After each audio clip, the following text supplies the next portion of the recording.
Hello, I'm Miss McDonagh, I'm Director of English. I often hear students say that you can't really revise for English exams. Well, this is a dangerous myth. You can really revise for English exams, and students definitely should be revising for both English language and English literature. For English literature, they need to know their texts in great detail.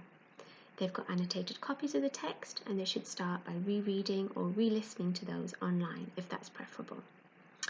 They've got exercise books that contain detailed notes on characters, themes, writers' intentions, and historical context. We'd also recommend the CGP guides. There's one for each of the texts. They're £3 and you can purchase them from the school.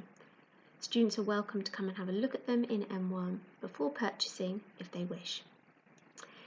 We'd also recommend some free tutorials on YouTube. Mr. Bruff and Mr. Sales offer very detailed insights into the exam texts, good for supplementing knowledge, but also really good for gaps in learning due to absence.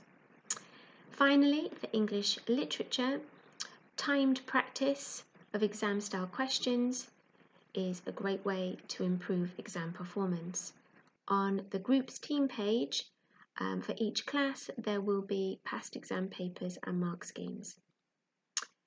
So English language is a little bit different when it comes to revision, but it is crucial that students are preparing thoroughly for this key exam. This is the exam that students will need to retake again the following year if they don't achieve the grade 4, which is the old school grade C.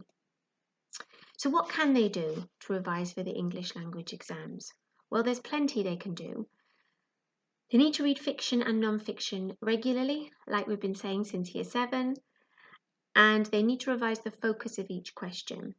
See, the question stems remain the same, it's only the sources or the reader material that changes each year. They need to know which of the questions pose the most challenge for them, and that's where they can put their revision and their practice. So they need to be identifying their weaknesses and then putting every effort into improving their performance in those particular questions, and that means timed practice.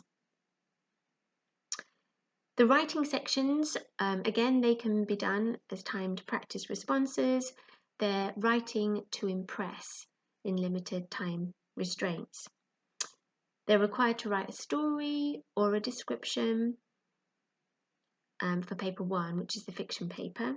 In paper 2, the non-fiction paper, they'll be required to write either to argue or to inform or persuade, and that will be in a non-fiction format like a speech or a report, a letter or an article. They need to practice writing and planning and writing, timed responses for both of these papers. Past exam papers and mark schemes again are on their team's page. Now the non-fiction reading is challenging, so it would be useful if they are staying up to date with current affairs, and also it would be useful if they practiced expressing their opinions on current affairs, as that's what they'll need to do in their exam. It's also impressive if they can link to real-world examples. There's a useful CGP guide for language as well, same price and same process for ordering that. And again, very detailed and supportive YouTube tutorials from Mr. Sales and Mr. Bruff to supplement knowledge but also fill in those gaps. So there are plenty of ways for students to revise for both English language and English literature, and they definitely include timed practice, and they definitely should be doing plenty of work in preparation for those crucial exams. Thank you.